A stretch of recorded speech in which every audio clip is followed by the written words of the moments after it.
Hello दोस्तों, आज के वीडियो में बात करने वाले हैं बीए सेमेस्टर 3 के हिंदी साहित्य के महत्वपूर्ण प्रश्न के बारे में। प्रश्न है, छायावादोत्तर काव्य परिदृश्य तथा भूमिका का विवेचना करें। उत्तर लिखने के लिए पहले लिखना है छायावादोत्तर काव्य परिदृश्य और इसका परिचय। छायावादोत्तर युग को हिंदी साहित्य का महत्वपूर्ण दौर माना जाता है। जिस प्रकार हिंदी साहित्य में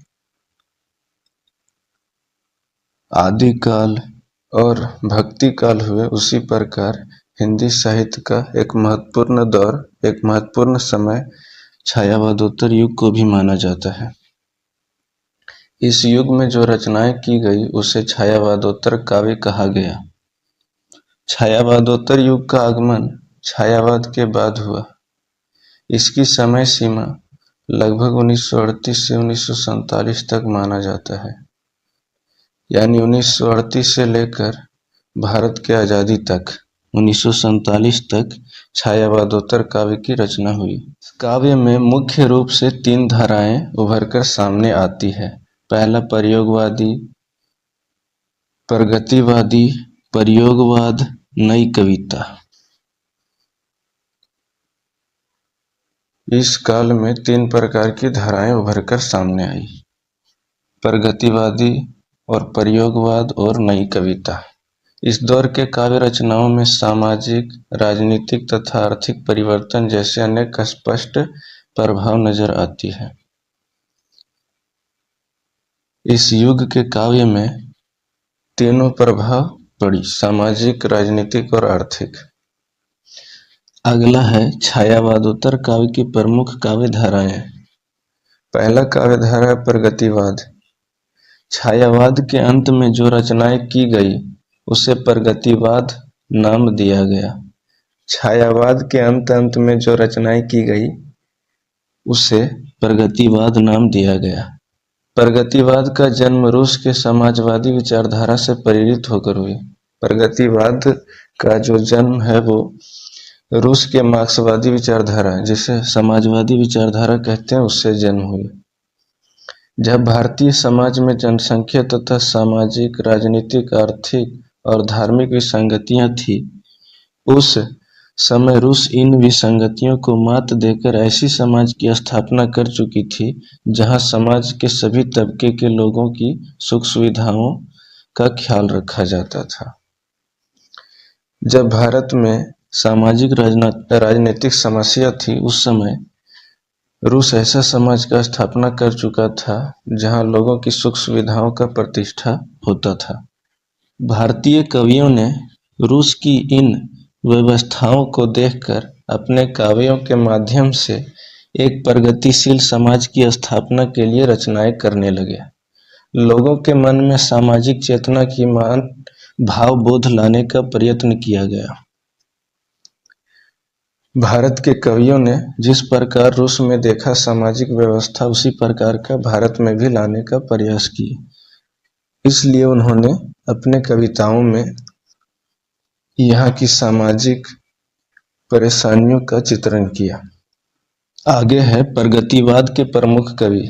इसके प्रमुख कवियों में से आते हैं सुमित्रानंदन पंत, सुभद्रा कुमारी चौहान, नागार्जुन, त्रिलोचन। ये सारे प्रगतिवाद के प्रमुख कवि हैं।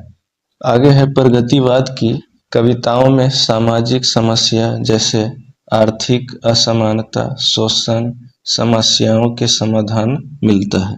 प्रगतिवाद की शुरुआत 1930 के दशक में हुई। प्रगतिवाद के प्रवर्तक सुमित्रानंदन पंत को माना जाता है। प्रयोगवाद के सभी कवि मध्यवर्गीय परिवार से हैं। प्रयोगवाद के जितने भी कवि हैं सारे मिडिल क्लास फैमिली से हैं, इसलिए वे मध्यवर्गीय लोगों के व्यथा को समझते थे और उन्होंने मध्यवर्गीय समाज के जीवन के बारे में रचनाएं की। प्रयोगवादी कवि यथार्थवादी थे, यानी प्रयोगवाद के जितने भी कवि थे वे वास्तविकता पर विश्वास कर रखते थे, इसलिए उन्होंने कविताओं में मानव जीवन की वास्तविकताओं का वर्णन किया है। प्रयोगवाद कविता में कई बड़े संघर्षों और संवेदनाओं का प्रयोग न करके छोटे छोटे संवेदनाओं और मन के विभिन्न स्थितियों का प्रयोग किया। प्रयोगवाद के प्रमुख कवि अज्ञेय, शमशेर बहादुर सिंह, रघुवीर सहाय और धर्मवीर भारती। काव्यधारा है नई कविता। नई कविता का विकास कवि अज्ञेय के नेतृत्व में हुए। इसकी शुरुआत 1954 आज़ादी के बाद हुई। नई कविता का शुरुआत आज़ादी के बाद हुई। नई कविता लोगों के जीवन के व्यथा और सुख के को सत्य मानकर जीवन को स्वीकार करने की प्रेरणा देता है। नई कविता में बुद्धिवाद तथा जीवन की नवीन चेतना पर जोर दिया है। नवीन चेतना जीवन को एक एक पल को सत्य मानती है। नई कविता के अनुसार जीवन में जितनी भी घटनाएं होती है, हर पल की घटनाएं को सत्य मानकर उसे हार्दिकता से भोगने की प्रेरणा देती है। नवीन कविता भारतीय समाज से प्रेरणा लेकर पैदा नहीं हुई, इसका विकास पश्चिमी के देशों में से हुई है। नई कविता के प्रमुख कवि अज्ञेय, शमशेर बहादुर सिंह, रघुवीर सहाय, कुणाल सिंह। नई कविता का उद्देश्य था समाज की बदलती परिस्थितियों का सजीव चित्रण करना। आजादी के बाद जो परिस्थितियां बदल रही थी, उसका चित्रण नई कविता में किया गया है। छायावादोत्तर काव्य की विशेषता। पहला, यथार्थवाद की प्रधानता। यथार्थवाद यानी वास्तविकता। छायावादोत्तर काल में समाज की वास्तविक समस्याएं, जातिवाद, शोषण, भूखमरी आदि पर चित्रण किया गया। दूसरी विशेषता है सामाजिक और राजनीतिक तत्वों पर ध्यान केंद्रित करना। छायावादोत्तर कविताएं सामाजिक और राजनीतिक मुद्दे जैसे स्वतंत्रता संग्राम, समाज सुधार की भावना पर जोर देता है। अगला है तीसरा विशेषता, नई भाषा और शैली। ये जो छायावादोत्तर काल था, उसमें नई भाषा और शैली का प्रयोग किया गया। कवियों ने इन रचनाओं में सरल और प्रेमात्मक भाषा का प्रयोग किया है, जिससे पाठक आकर्षित होते हैं। अगला विशेषता है व्यक्तिगत अनुभव। इस युग के कवियों ने कविताओं में अपनी निजी अनुभूति, प्रेम, करुणा, व्यथा, प्रसन्नता आदि का वर्णन किया है, जिससे पाठक इससे जुड़ाव महसूस करते हैं। आगे है निष्कर्ष।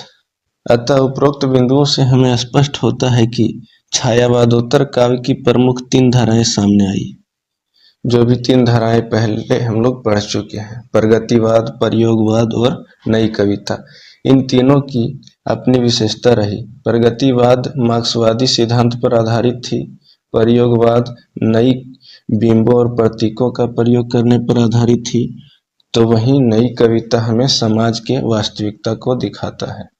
आजादी के बाद का समाज किस प्रकार था वो हमें नई कविता से पता चलता है। हेलो दोस्तों, आज के